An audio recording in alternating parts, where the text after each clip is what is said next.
இயேசுவின் விண்ணேற்பு பெருவிழா. திருப்பலி முன்னுரை. இயேசுவின் விண்ணேற்பு திருவிழாவை கொண்டாடும் இந்நாளில் இறந்து உயிர்த்து தந்தையின் திருவுள்ளம் நிறைவேற்றி விண்ணகம் செல்லும் வரை இயேசுவை மட்டுமே நம்பி அவரது வார்த்தைகளை வாழ்வாக்கி உயிர்ப்பு அனுபவத்தை உயிர் பெறச் செய்த திருத்துதர்கள் போல உயிர்த்த இயேசுவுக்கு சாட்சியாக உன்னத வாழ்வு வாழ நாம் இத்திருப்பலி வழியாக அழைக்கப்படுகிறோம். இறை வார்த்தையையும் இறை பிரசன்னத்தையும் இவ்வுலக மக்களோடு பகிர்ந்து வாழும்போது இயேசுவின் உண்மை அன்பை உறக்கச் சொல்லும் பேறு பெற்று நம்பிக்கை தரவும் வலுவூட்டவும் வாழ்வளிக்கவும் தன்னை தரும் தலைவர்கள் ஆகிறோம். விண்ணகம் சென்ற இயேசு தூய ஆவியின் துணையுடன் நம்மை உறுதிப்படுத்துகின்றார். தூய ஆவியை பெற்றுக்கொள்ள காத்திருக்கும் நாம் இறையாட்சியில் இல்லங்களாகவும் சாட்சிய வாழ்வின் சரித்திரமாகவும் திகழ்கிறோம். இறை இரக்கத்தை வெளிப்படுத்தும் யூபிலி ஆண்டில் நற்செயல்கள் புரிந்து நானிலம் வாழ நம்மையே தரும் நல்லவர்களாக வாழ்ந்திடும் வரம் வேண்டி பயணம் செய்யும் திருச்சபையை அடுத்த நிலைக்கு அழைத்து செல்லும் வரம் வேண்டி இன்றைய திருப்பலியில் இணைந்து ஜெபிப்போம். வாசக முன்னுரைகள். முதல் வாசக முன்னுரை. இன்றைய முதல் வாசகம் திருத்தூதர் பணிகள் நூலிலிருந்து எடுக்கப்பட்டுள்ளது.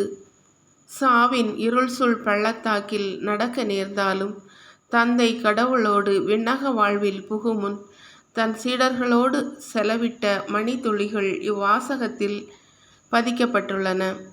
மனிதரோடு மனிதனாக மனிதருக்காக பணி செய்து வாழ்ந்த இறைமகன் இயேசு நம்பினவர்களின் உள்ளத்திற்கு நற்செய்தியாக திகழ்கின்றார்.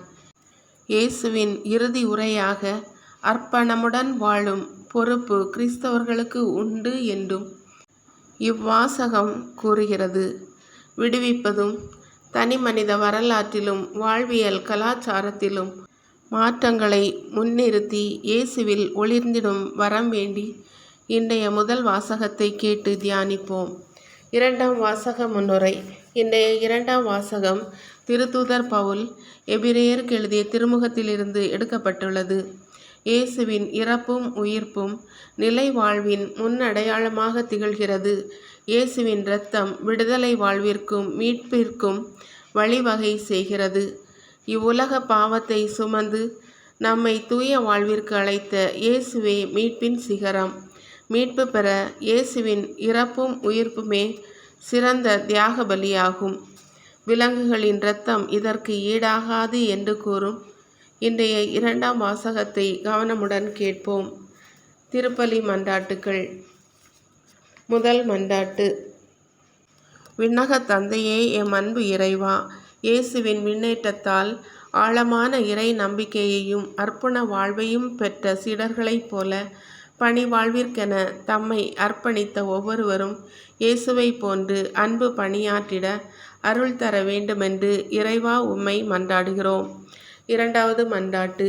விண்ணக வாழ்விற்கு எம்மை அழைக்கும் எம் அன்பு இறைவா, இயேசுவின் விண்ணேற்பு பெருவிழாவை கொண்டாடும் இந்நாளில் நாட்டு தலைவர்கள் நாட்டு மக்களை அமைதியின் பாதையில் வழிநடத்தி சென்றிடும் ஆற்றலை அவர்களுக்கு தர வேண்டுமென்று இறைவா உம்மை மன்றாடுகிறோம். மூன்றாவது மன்றாட்டு. நிறை வாழ்வின் நிம்மதியே எம் அன்பு இறைவா, பலவித பற்றாக்குறைகளோடு நிலை தடுமாறி நிம்மதியின்றி தவிக்கும் மக்கள் அனைவரும் இறை உறவில் நிறை வாழ்வின் நிம்மதியை பெற்று வாழ்ந்திடும் வரம் தர வேண்டுமென்று இறைவா உம்மை மன்றாடுகிறோம். நான்காவது மன்றாட்டு. அமைதியின் தெய்வமே எம் அன்பு இறைவா, உலகில் அமைதியான சூழல் நிலவிடவும் ஒருவரை ஒருவர் மதித்து அன்பு பாராட்டி மன்னித்து மனதார ஏற்றுக்கொள்ளும் மகத்தான வாழ்வை தந்திட வேண்டுமென்று இறைவா உம்மை மன்றாடுகிறோம். ஐந்தாவது மன்றாட்டு. மேலானவற்றை நாடச் சொன்ன எம் அன்பு இறைவா, இளைஞர்களும் இளம் பெண்களும் மாணவர்களும் இவ்வுலக நாட்டங்களான பலவித தீமைகளிலிருந்து விடுபட்டு நற்குணங்கள் நிறைந்த நல்வாழ்வு வாழ்ந்திடும் வரம் தர வேண்டுமென்று இறைவா உம்மை மன்றாடுகிறோம்.